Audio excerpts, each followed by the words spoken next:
सभी दर्शकों को मेरा नमस्कार। मैं भारत भूषण आर गांधी इटारसी से।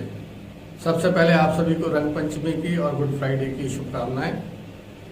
आज 2 अप्रैल को अनुविभागीय दंडाधिकारी एसडीएम मदन सिंह रघुवंशी ने एक क्राइसिस मैनेजमेंट की बैठक बुलाई थी, जिसके मुख्य अतिथि क्षेत्रीय विधायक डॉक्टर सीताशरण शर्मा थे। इस बैठक का उद्देश्य ये था कि इटारसी में फैल रहे संक्रमण पर रोकथाम किस तरीके से लगाई जा सके, इसके लिए उन्होंने सामाजिक संगठनों को भी बात करने के लिए बुलाया था। लेकिन बैठक जिस तरह से शुरू हुई उसमें स्वास्थ्य विभाग की ओर से अधीक्षक डॉक्टर आर के चौधरी ने अपनी बात कही, एसडीएम ने अपनी बात की, पुलिस प्रशासन ने अपनी बात की। लेकिन उसके बाद मंच से कुछ लोगों ने पिछले दिनों की घटना जो व्यापारियों और प्रशासन के बीच में एक तनातनी को लेकर के उठी थी, उसको लेकर के अपनी अपनी बातें कहना शुरू कर दी और अंत में डॉक्टर सीताशरण शर्मा को भी उसको संभालने के लिए अपने वक्तव्य में शामिल करना पड़ा। बहरहाल इस पूरी बैठक में क्या क्या हुआ इसके वीडियोस आपके सामने।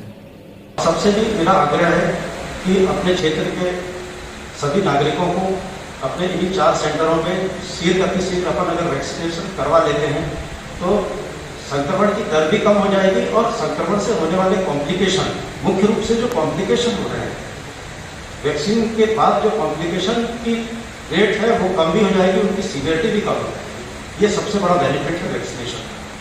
शहर में जो व्यवस्था कोरोना से बचाव के लिए की है वो आपके सामने रखना चाहते हैं। एक तो हमने स्टेशन पर स्क्रीनिंग शुरू की है और बाहर से आने वाले, खासतौर से महाराष्ट्र और ऐसे क्षेत्र से जहाँ पर कोरोना ज़्यादा है, उनका हम रिकॉर्ड रख रहे हैं और उन लोगों से एक फॉर्म मतलब घोषणा करवा रहे हैं कि वो लोग जो बाहर से आ रहे हैं वो 14 दिन तक क्वारंटाइन रहेंगे, अपने घर में रहेंगे और उनके परिवार के लोग भी घर में ही रहेंगे, घर से बाहर नहीं निकलेंगे। सबको सावधान रहना पड़ेगा। नए स्ट्रेंथ में वर्तमान में 80,000, देश में पिछली बार जो गए थे 1 लाख के आसपास में स्ट्रेंथ थी एक दिन में कोरोना एक्टिव केसों की संख्या जो पर डे बढ़ रही थी भारत देश में। अभी ये स्थिति है कि 80,000 हम फिर से पहुंच चुके हैं। तो ये तीसरा स्ट्रेंथ है, बड़ी तेजी से फैला है और इटारसी को फिर इसने अपने आगोश में लिया है। मीटिंग पर प्रश्न लगा दिया, जांच पर प्रश्न लगा, इसलिए वहीं से शुरू करना था। बात विवाद की नहीं। आप बहुत ही जागरूक नागरिक, पूरे संसार में कोई समझ पाएगा कि कोरोना क्या है, जो आप यहाँ हमसे पूछ रहे हैं। कोई नहीं समझ पाए। बड़े बड़े वैज्ञानिक कह रहे हैं, बड़े बड़े डॉक्टर्स कह रहे हैं कि इसके सिम्टम्स भी समझ नहीं आ रहे, इसका म्यूटेशन भी समझ नहीं आ रहा और इसका कारण भी समझ नहीं। इसलिए उस प्रश्न को यहां उठाना आवश्यक नहीं है, क्योंकि ये किसी को ही नहीं मालूम। रोज तो पढ़ रहे हैं सोशल मीडिया पे और अखबारों में और टेलीविजन पर, तो हम इसको समझ नहीं पा रहे हैं। इसलिए किसी को दोष देना उसे कुछ एक बात, और हमने कोई नहीं समझ पा रहा, रिसर्च चल रही। अब फिर क्या करें, नहीं समझ आ रहा है तो कुल मिलाकर शत्रु अज्ञात है, दिखता नहीं, ना उसका ट्रीटमेंट ना उसका प्रिवेंशन। तो अब एक प्रिवेंशन सारे विश्व में माना गया है और वो माना गया कि सोशल डिस्टेंसिंग और मास्क और सैनिटाइजर और हैंड वाश। इस पर किसी ने क्वेश्चन नहीं उठाया। एंटीजन पर उठ गए, ट्रीटमेंट पर उठ गए, वैक्सीनेशन पर उठ गए, सब पर प्रश्न उठ गए, किंतु किसी ने भी सोशल डिस्टेंसिंग, मास्क का यूज और सैनिटाइजर का और आपके सोप एंड वाटर का किसी ने पूरे वर्ल्ड में क्वेश्चन नहीं उठाया।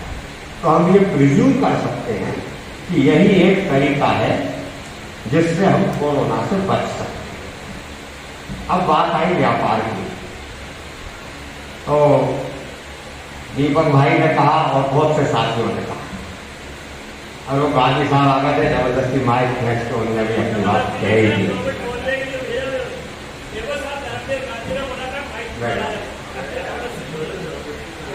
तो व्यापारी दीपक भाई ने कठोर शब्द कर व्यापारी भी अपराधी हो, ये बिल्कुल नहीं है। ये हमारे समाज के सब लोग हैं। फिर व्यापारी के पीछे क्यों पड़ जाते हैं? इसलिए कि बाजार में ही भीड़ होती है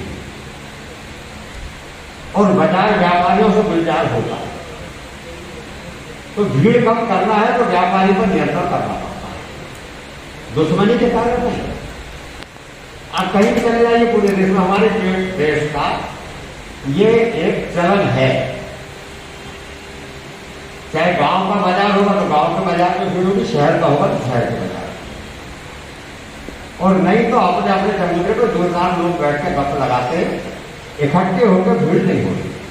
दूसरा, बाजार सीमित क्षेत्र में रहता है, बाकी एरिया लोगों का बातचीत करते हैं, पर वो अपने अपने आसपास के लोगों से 10-5 बैठ जाते हैं।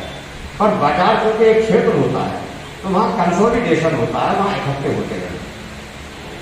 और इसलिए दुश्मनी के कारण नहीं, इसलिए व्यवस्था के कारण नियंत्रण करना पड़ेगा बाजार पर ही, क्योंकि भीड़ वही होती है। तो दूसरी बात ये, तीसरी व्यवहार की। अब वैसे तो एसडीएम साहब ने इतनी बड़ी बात कह दी कि उसके बाद में कुछ कहना आवश्यक ही नहीं, किंतु फिर भी मैं ये कहना चाहता हूं कि 2 केसेस अभी तत्काल हुए। उसमें जो दूसरा केस था धर्माधिकारी का, कि आप उसका समर्थन करते हैं उसके व्यवहार। मुझे आश्चर्य है, जिन्होंने भी वीडियो देखा, झंझट उसने शुरू करी, हाथ पकड़ा, प्रशासन काम कैसे करेगा? उसका लेना देना भी नहीं था, दुकान तो दूसरे की थी, तो वो एडवोकेट और रिकॉर्ड हो गया। बल्कि एसडीएम साहब ने, पुलिस प्रशासन ने नरमी बरती, उम्र को देख कर। यदि इस तरह से ऐसे लोगों का सपोर्ट किया जाएगा तो अराजकता फैल जाएगी शहर। हमें उसकी भी चिंता करना पड़ेगा, भले आदमी का जीना मुश्किल हो जाए, लेकिन ना पुलिस हाथ लगाएगी ना प्रशासन राजस्व हाथ लगाएगा बच्चे। तो ये जब खड़े हो जाते हैं उससे कहते हैं। दूसरा क्या हिगलाज वाला मुझे खड़े, और उसमें व्यवहार की बात नहीं, जब्ती की थी, वो बातें शुरू कर दी आगे दिन सामान, जो नुकसान हुआ वो बात ठीक है, वो भी नहीं होना चाहिए। तो हर केस को अलग अलग जज करना पड़ेगा। आप क्लब मत करिए केसेस, ये मेरा आपसे अनुरोध है। अब बाजार पर आए तो भीड़ बढ़ने के 2 कारण हैं। एक तो वो अभी जैसा जी ने कहा कि शाम होती और निकल जाते हैं लोग, कहाँ जाए बढ़ गया, इसको रोकना पड़ेगा। पर दूसरा कारण अतिक्रमण भी है, क्योंकि अतिक्रमण से जगह घटती है, और जगह घटती है तो लोग, जो 100 लोग की जगह है उसमें 50 लोग, 100 तो भराते हैं, पर अतिक्रमण कारण वो 50 की हो जाती है, तो कंजेशन हो जाता है। और अतिक्रमण कोई कोरोना की समस्या नहीं है, ये तो वर्षों से हम प्रयत्नशील हैं। यदि व्यापारी बंधु खुद बैठ करके निर्णय कर लें कि हम इन पॉइंट्स के आगे नहीं निकलेंगे, जैसे मैं एसडीएम साहब से भी कहना चाहता हूं कि नाली पर जाली की अनुमति होना चाहिए, क्योंकि पानी कैसे निकलेगा, और यदि नाली खुली रहेगी तो एक तो सफाई में समस्या आती है, दूसरी बात यह है कि गिरने का डर रहता है आप, तो जाली लोहे की अलाउ करना चाहिए, पानी कचरा भी निकल जाता है, सफाई के समय फोल्डिंग जाली हो तो और अच्छा। इसी प्रकार से जो ऊपर के शेड हैं उन पर भी बहुत सख्ती करने की आवश्यकता नहीं है, क्योंकि उनका कोई उस पर ट्रैफिक पर कोई असर नहीं होता, किंतु सामान बाहर रखना और उसके आगे गाड़ी खड़ी करना अपनी, और उसके आगे ग्राहक की गाड़ी खड़ी करना, और इसके बाद में प्रशासन आए तो प्रशासन से लड़ना, यह सर्वथा अनुचित है। किसी भी व्यक्ति को मेरा अनुरोध है, इसका सपोर्ट नहीं करना चाहिए। हमें शहर को ठीक रखना है, हमें शहर को कोरोना से बचाना है, अज्ञात बीमारी है, डिस्टेंस, मास्क, बार बार कहेंगे भैया को ध्यान दीजिए, क्योंकि इसलिए कहना पड़ेगा कि इलाज ही वही है, तो उसका क्या उपाय है, ये रखना ही पड़ेगा। और प्रशासन यदि इसके लिए जोर डालता है तो या तो हम स्वयं स्वीकार करें और या प्रशासन का दबाव हम सहन करें। हॉस्पिटल के बारे में अभी डॉक्टर साहब ने बताया, मैं उस प्रस्ताव का भी सहमत नहीं हूँ जो उस दिन धर्माधिकारी के बाद में व्यापारियों ने प्रस्ताव पारित किया कि हम 9 बजे बंद नहीं करेंगे। ये निर्णय दिल्ली से हुआ था, अपन उस पर पुनर्विचार कर सकते हैं और निर्णय आप एक तरफा नहीं ले सकते, उसमें आपको प्रशासन के साथ बैठना पड़ेगा, उनके साथ बैठ करके निर्णय करना पड़ेगा। क्योंकि जैसा जयकिशोर भाई ने कहा कि 450 उधर भी उनको कहाँ बुलाते हैं, तो मैं ऐसा सोचता हूं कि असल में क्राइसिस मैनेजमेंट के साथ में, और ये जो इतने दिनों से चल रहा था, मेरे पास में एक व्यापारी का फोन आया और उन्होंने वही बात बोली, हमारे गोविंद जी भी चिंतित रहते हैं बहुत, कि आजकल एक प्रशासन वर्सेस व्यापारी हो गया, इस वातावरण को खत्म करिए। मुझे उनकी चिंता ठीक लगी, तो मेरा अनुरोध आपसे भी है, पीआई साहब से, एसडीएम साहब से और सीएमओ मैडम बैठे, और व्यापारियों से भी, उनके अध्यक्ष जी से भी, कि आज से इस गतिरोध को समाप्त करें। हम एक दूसरे के साथ समन्वय के साथ बैठेंगे, बात करेंगे, किंतु अपने अपने व्यवहार का सब ध्यान रखें।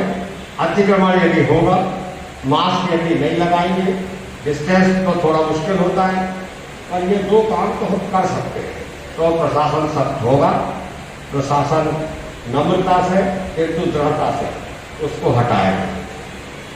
शादी की बात गांधी जी ने कही, पहली बात तो यह है कि निश्चित हो जाए, लॉकडाउन नहीं लगेगा, व्यापारी बंधु सब अपने ग्राहकों से बोले, क्योंकि सरकार लॉकडाउन नहीं लगाएगी। कहते कि छिंदवाड़ा में 3 दिन का लग गया, पर इतनी कठिन परिस्थिति के बाद 3 दिन का, हाँ, पर यदि अभी भी हमने अपनी आदत नहीं छोड़ी तो फिर हम ही दोषी होंगे लॉकडाउन में। पर सामान्यतः अभी लॉकडाउन की कोई बात नहीं है, शादियां होंगी, उनके लिए जो रेगुलेशंस हैं वो प्रशासन तय करेगा, उन रेगुलेशंस का हम सभी पालन करेंगे। मैं सोचता हूँ कि सारे सुझाव भी आ गए और प्रशासन की बात भी आ गई।